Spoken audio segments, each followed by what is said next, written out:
All right, fire away. You can go. I know you're worried about your team, but landscape of college football right now. We haven't really talked about it with you at all.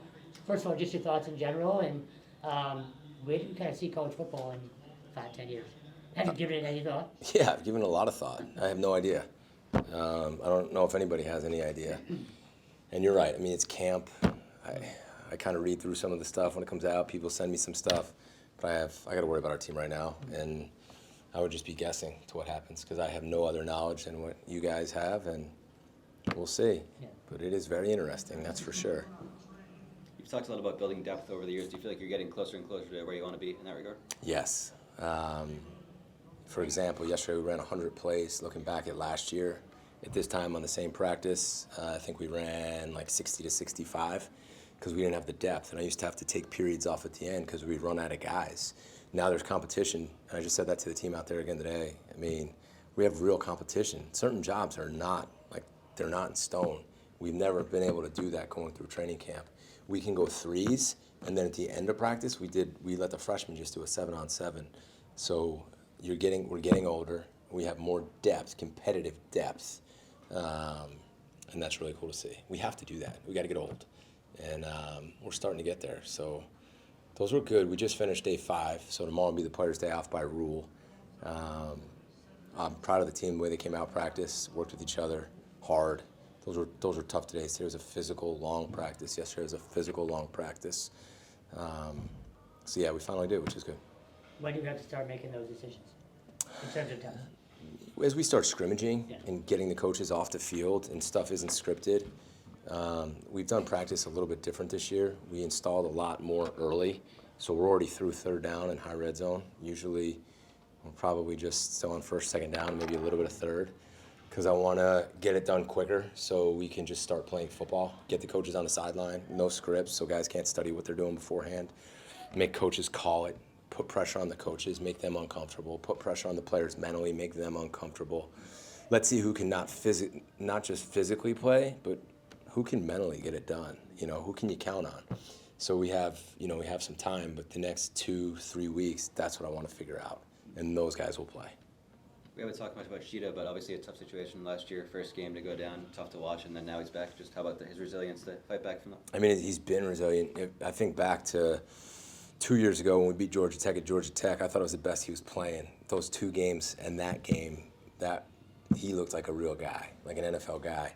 Then he went down to the Georgia Tech game, missed the whole season. Came back, had a really good camp, and then week 1 last year, he goes down again. So it's so nice seeing him back. And I mean, think about everything that he's worked through, and he's still at it. He still wants it. He looks great physically. He's healthy, and he's done a really good job in the first 5 days. So we got to keep him healthy. I think he can have a big year, and I think he has a long career ahead of him in football. But he has to be able to show the durability now. We talked in April or May, whatever spring ball was, about the backup role and how important it is to Emmett. What have you seen from those guys so far? And is anyone kind of taking the reins yet, or too early? Yeah, obviously we brought in Thomas, and I'm very pleased so far what he's doing. Very confident, very competitive, has a very unique skill set, can throw it. He's done a nice job so far. I'm excited to see him continue to progress as we really get playing and he learns the playbook. Jacoby and Matt are getting, less reps. Matt's a guy you can always count on, one of the smarter guys on the team. With limited reps, he'll be ready to go. Jacoby is a big guy who can eat up a lot of grass, and I think he has a really, really bright future, true freshman. So I'm pleased. I think they're doing a really good job. And I think that's another group that we're starting to get some depth. I mean, here's the deal, right? I mean, every year I've been here, something's happened to the starter. And Dennis Grosel steps in, and Lester Emmett steps in, and you better be ready. I mean, I'd be foolish not to prepare other guys to play. You don't have to reveal your secrets, but is there any chance Thomas comes in on like second and short or situationally, things like that? If Thomas progresses to the point where we feel like he deserves to play, then it's my job to play him.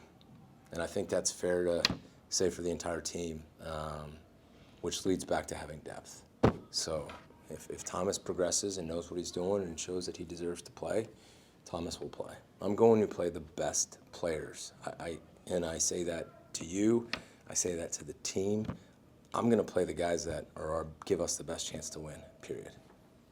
The staff changes this year. We talked about, keeping it in-house just for communication-wise, being easier and stuff like that. You talked about being further ahead now. Is the coaching staff further ahead than they would have been, the past couple of years as well, just in terms of communication? Defensively, it's been pretty much the same.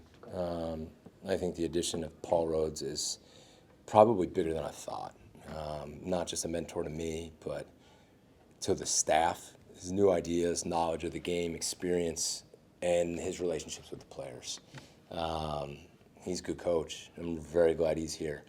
On offense, to me, it wasn't just about because they're here. It's he's going to coach this year. Wow, we're going to get him. But I think the continuity with the position coaches and the familiarity and going through the spring and the summer together, I like where we're at. I like the staff, and I like how the staff and the players, I like the relationship that they have. I like how they're being coached. I like the communication. I like this team, and I like this staff. Cool. Yeah, One more real quick. Sure. Kickers, we talked about them in April as well. Mm-hmm. Is it still Carter's job right now, or is that completely in the air? Same thing. Yeah. He's got to win it. And I think you're going to hear me say that about, go out, him and Liam, and we brought in another guy, Sam Stone. Today I had a competition. Liam won it. I'm going to put pressure on him. I blared the music. I put the ball down on the 23-yard line. I stopped practice. The guys on the sideline were yelling and screaming. I've got to put pressure on the kickers because they need to make their kicks, right? And Liam made his today. So Liam won the competition. And if he continues to win the competition, he'll be the kicker. And if Connor wins the competitions and he's the most guy we can trust, then I'll put him out. And I don't care if Sam Stone, if he wins the competitions and he's the best one, then he'll go out for the first kick against Northern Illinois. That's just my mindset this year. Go win the job. Yeah. Earn it. Cool. Sounds good. All right. Who do you guys got today? Sheeta Sla? Sheeta Sla and Alex Broom. Oh, Broom. Broom's having a good camp. I like it. Broom's good. Anything for Bill?